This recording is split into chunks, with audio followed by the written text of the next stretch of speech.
What's going on, everybody? So, I'm just here to give you a little cab driver story. This just happened. And this is what I'm saying about how black females have a tendency to act entitled and to have big mouths and to be rude and disrespectful and confrontational. So, I just picked up a woman, and it was her, 4 children, and the grandmother of the kids. The children sat in the back. The woman was in the seat right here, and the grandmother was right behind me. So, I'm taking them out to someplace in Minnetonka. It's a good size run. It's worth it.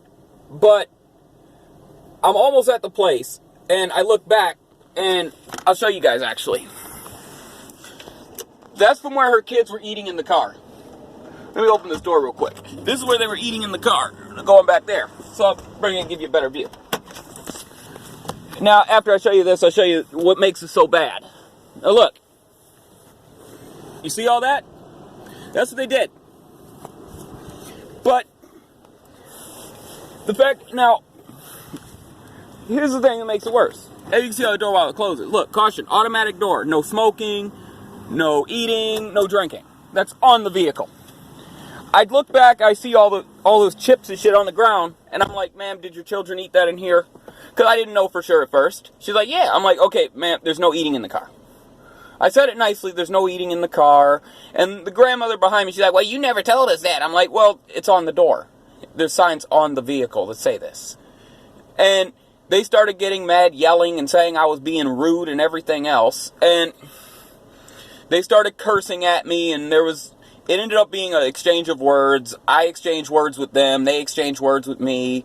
I said some things I probably shouldn't have said because I was in the heat of a moment. And they said some things they shouldn't have said too.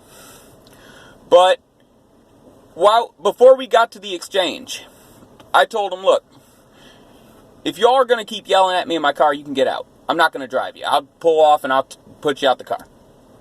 So that's when they kept yelling, saying, you ain't putting us out of shit. You ain't doing this. You going to call police for you put... And then they started calling me out my name. So at that point, when they were calling me out my name, swearing at me, I told them off, everything. I called the dispatch office. The dispatcher heard them swearing at me and yelling at me. And at that point, I was like, so here's what I'm going to do. I'm driving to the nearest gas station. I'm going to get the police, and I'm going to have them removed from my vehicle. So I went to the gas station. The heated incident continued. When the police got here to the situation, things escalated. There was some words between people.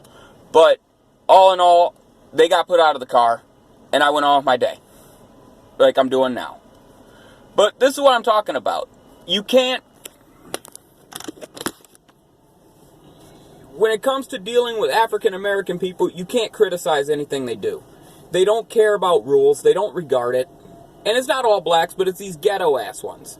And they don't care about the rules. They don't care about respect. And they treat everything like they're entitled to it. And that's why I don't really like to be around these hood rats that are out here. And I just wanted to share a quick story with you guys. Peace.